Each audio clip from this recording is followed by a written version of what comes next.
तो सारा काम करने के बाद मेरा हो गया टाइम लगभग। अब मैं जा रही हूँ अपने काम पे। सुबह से 2 घंटे लगते हैं हर दिन कम से कम। खाना बनाना, घर को साफ़ करना थोड़ा थोड़ा, बहुत सारा तो हर दिन नहीं संभव है, बट थोड़ा थोड़ा साफ़ ज़रूर करती हूँ मैं। और साथ ही साथ पूजा पाठ करती हूँ, उसके बाद निकलती हूँ। जी हाँ, सवेरे के हो रहे 5 और मैंने निकाल लिया फ्रिज में बहुत ही मेहनत से। कल मैंने जो छील के रखा था मटर, और क्योंकि मैं बनाने वाली हूँ आलू मटर की सब्ज़ी, रेसिपी मैंने पहले ही शेयर कर रखा है, तो आज मैं रेसिपी बहुत ज़्यादा डीपली नहीं बताने वाली हूँ क्योंकि वीडियो लंबा हो जाता है। तो उसके लिए करना क्या है, सबसे पहले मैंने आलू उबाल लेना है। ये नए वाले जो लाल आलू आते हैं ना, वो मैं लेकर आई थी संडे को, तो ये आलू मैं उबाल रही हूँ। तो आलू मैं बॉईल करके मटर की सब्ज़ी बनाती हूँ। तो ये प्रोसेस चालू हो गया कुछ इस प्रकार। 3 से 4 सीटी दे देंगे। मीनवाइल मुझे याद आया कि तेल तो ख़त्म हो चुका है, तो मैंने रिफ़िल पाउच से थोड़ा सा तेल वापस से भरा। मैं बहुत ज़्यादा 5-5 लीटर एक साथ नहीं भर के रखती हूँ या ख़रीद के लाती हूँ। इनफैक्ट एक पाउच मैं उसमें एम्प्टी करती जाती हूँ और जैसे जैसे यूज़ होते हैं उसके बाद मैं उसे भरती हूँ। बहुत पुराना तेल जो है वो महकने लगता है। इसके बाद मैं दूध से निकाल लूँगी मलाई। मलाई जमा करना मेरी आदत है और मुझे मलाई से घी निकालना रहता है। बहुत ज़्यादा मलाईदार चाय जो है वो इतना अच्छा नहीं लगता है मुझे, और यही कारण है कि मैं मलाई अलग कर देती हूँ। और इसके लिए एक प्रोसेस है, आपको पता होगा सबको, कि दूध को अच्छे से उबाल लेना होता है। उसे ठंडा करके फ्रिज में 1 दिन कम से कम रख देना पड़ता है और दूसरे दिन आपको दिखेगा बहुत अच्छा सा मलाई जो है जम के आपके दूध के ऊपर। तो उसे अलग कर लेना पड़ता है। इसे जमा करके आखिरी में थोड़ा सा दही डाल के इसे हम घी निकालते हैं। तो घर का घी बहुत ही अच्छा होता है। मीनवाइल चाय भी बनाने मैंने दूध रख लिया गैस पे, और आपको सबको पता है चाय भी मैं बहुत ही टाइम लेकर सवेरे बनाती हूँ। और आटा लगाने के लिए आटा में मैंने सिर्फ थोड़ा सा नमक लिया और आटा को मैं अब आराम से गूंद लूँगी। तो बहुत ज़्यादा पतला नहीं, बहुत ज़्यादा कड़क नहीं, आटा हमेशा स्मूथ ही गूंथती हूँ मैं। और आटा गूंदना भी एक आर्ट है। कई लोगों का मैंने देखा है कि बहुत ही ज़्यादा कड़क आटा गूंथते हैं, जिससे क्या है रोटी जो है वो थोड़े से कड़क ही होते हैं। तो इस प्रकार से आटा पूरा गूंद के होने के बाद मैं उसमें थोड़ा सा लगा लेती हूँ रिफाइंड ऑयल और एक बार और ऐसे ही गूंद लेती हूँ। इससे क्या होता है, आटा बहुत सॉफ्ट हो जाता है। और इसे मैं करने दूंगी रेस्ट 15 मिनट्स एटलीस्ट, और ढक के रख दिया अलग। और एक तरफ मेरा चाय भी हो रहा था रेडी। मैंने हल्का सा चाय मसाला डाल दिया। चाय और चाय पत्ती दूध और चाय पत्ती ऑलरेडी मैंने उबालने रख लिया था। तो इन बिटवीन चाय को मैं एक बार अच्छे से चला ली चम्मच से और एक साइड में छोड़ दी। अब मैं छील लूँगी कुछ लहसुन की कलियाँ, क्योंकि आज मैं बना रही हूँ लाल भाजी भी इस आलू मटर की सब्ज़ी के साथ। तो लाल भाजी जो भी लोग बनाते हैं, बेसिकली उड़ीसा और छत्तीसगढ़ में लाल भाजी में बहुत सारा लहसुन का प्रयोग किया जाता है। तो लहसुन छीलना भी एक टाइम कंज्यूमिंग काम है।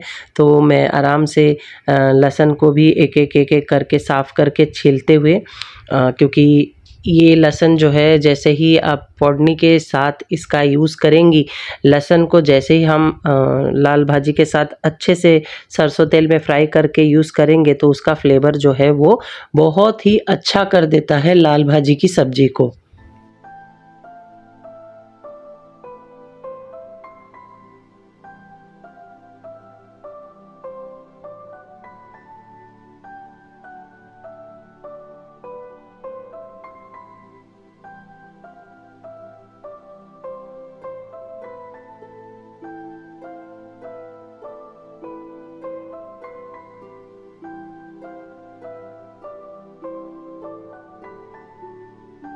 और फ्रेंड्स, क्योंकि आज मैं गुड़ की चाय बना रही हूँ, तो ये है पतंजलि का पाउडर्ड गुड़ जो रेडीमेड आता है। इसे स्वादानुसार चाय पूरी तरह से उबल के तैयार होने के बाद डाल देना है और एक बार इसे चम्मच से बस मिक्स कर देना है। उबालना नहीं है बहुत ज़्यादा, क्योंकि गुड़ है तो दूध फटने की संभावना होती है। तो हमें केयरफुल होकर ये चाय बनाना चाहिए। फ्रेंड्स, ये चाय बहुत ऐसे कहा जाता है कि बहुत ही अच्छा होता है। अब तो आदत हो गई है, तो मैं भी अब गुड़ की चाय पीने लगी हूँ।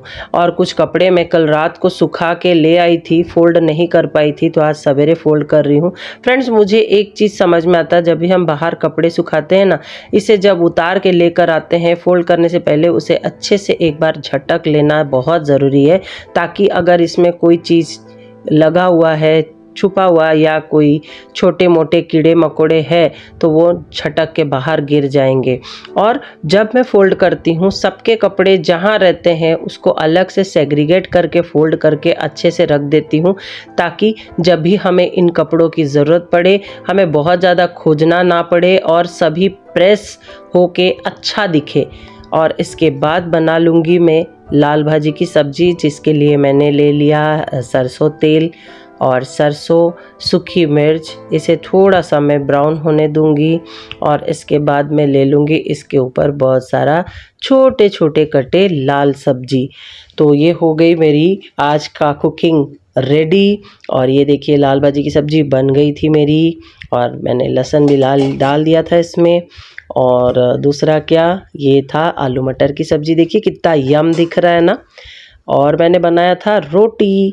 बस आज का इतना ही मेरा मेन्यू था। ये देखिए रोटी भी बन गई। अब मैं निकल जाऊंगी किचन से, क्योंकि मेरे को काम पे जाना है।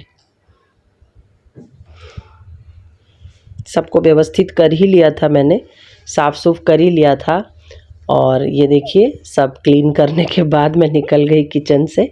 और ये कपड़े मेरे फोल्डेड है, सेपरेट है। अब मैं इन्हें अलमारी में लेकर के जमा लूँगी।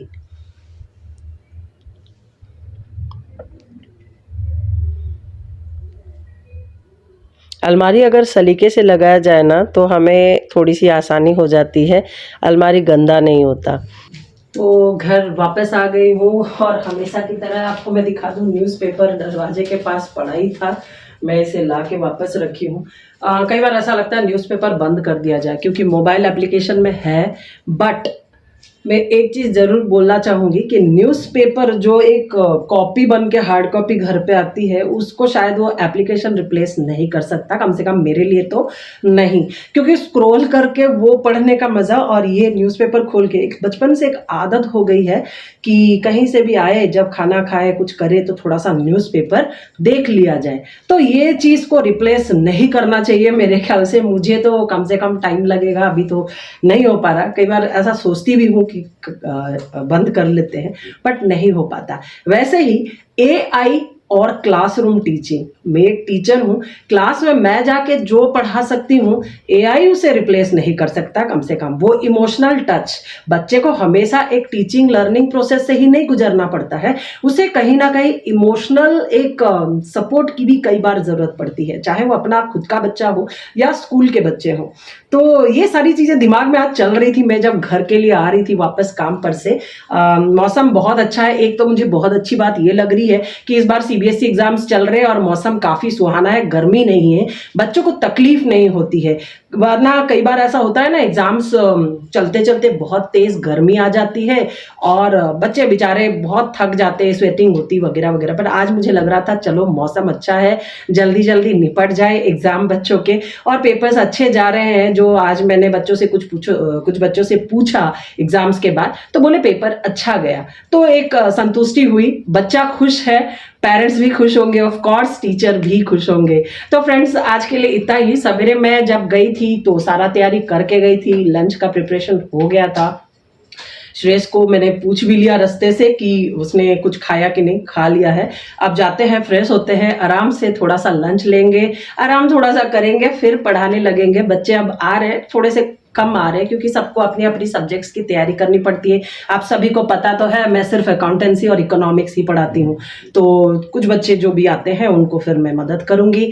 तो मिलते हैं बहुत जल्द ऐसे ही एक वीडियो के साथ, तब तक बने रहिए मेरे चैनल के साथ। हाँ फ्रेंड्स, जो भी कुछ अगर आपके दिमाग में रहता है तो कमेंट करिए, उस कमेंट का मैं जरूर उत्तर दूंगी। तब तक बाय बाय, टेक केयर।